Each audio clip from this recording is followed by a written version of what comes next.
امام احمد رضا نے اذان قبر پر اذان کیوں دیتے ہیں اس پر ایک رسالہ لکھا، انگوٹھا کیوں چومتے ہیں اس پر رسالہ لکھا، میت کے موقع پر جو دعوت دی جاتی ہے اس میں شرکت کرنا چاہیے یا نہیں کرنا چاہیے اس پر رسالہ لکھا، محفل سما کی حقیقت کیا ہے اس پر رسالہ لکھا، تعزیہ داری کرنا چاہیے یا نہیں کرنا چاہیے اس پر رسالہ لکھا، عورتوں کو مزارات پر جانا چاہیے یا نہیں جانا چاہیے اس پر رسالہ لکھا، عرس کرنا چاہیے یا نہیں کرنا چاہیے اس پر رسالہ لکھا۔ باضابطہ طور پر امام احمد رضا نے جو سلگتے ہوئے عناوین تھے اس پر آپ نے رسالہ لکھا، رسول اللہ کو علم غیب ہے یا نہیں اس پر رسالہ لکھا، رسول اللہ قبر میں زندہ ہے یا نہیں اس پر رسالہ لکھا، رسول اللہ کی سلطنت آسمان و زمین میں ہے یا نہیں اس پر رسالہ لکھا، رسول اللہ صلی اللہ تعالی علیہ وسلم کو اللہ رب العزت نے حاضر و ناظر رکھا ہے اس پر رسالہ لکھا، رسول پاک صلی اللہ تعالی علیہ وسلم کو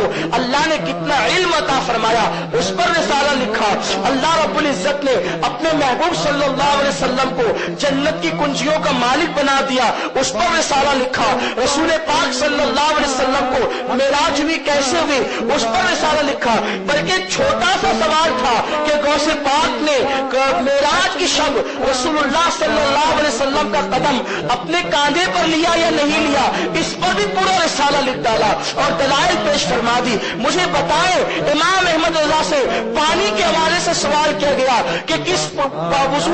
پانی سے وضو کر سکتے ہیں اور کس سے نہیں کر سکتے اس پر پورا رسالہ لکھ ڈالا۔ زمین کے حوالے سے پوچھا گیا کہ زمین حرکت کرتی ہے یا ساکن ہے، امام احمد رضا نے اس پر رسالہ لکھ ڈالا، اور ستاروں کے حوالے سے امام سے پوچھا گیا، امام نے اس پر رسالہ لکھ ڈالا۔ آپ دیکھتے چلے جائیں قرض کے سوال کرنے والا ایک سوال کر کے خاموش ہو جاتا ہے، مگر امام احمد رضا ایسا لکھتے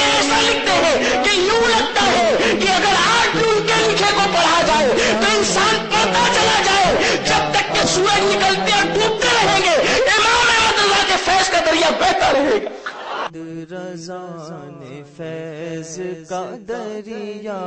بہا دیا، احمد رضا نے فیض کا دریا بہا دیا، حب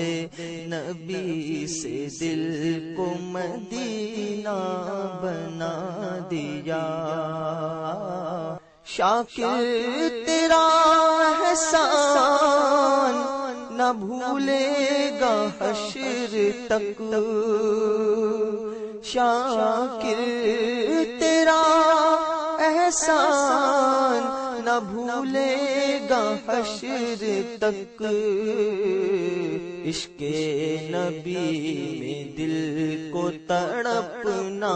سکھا دیا، عشق نبی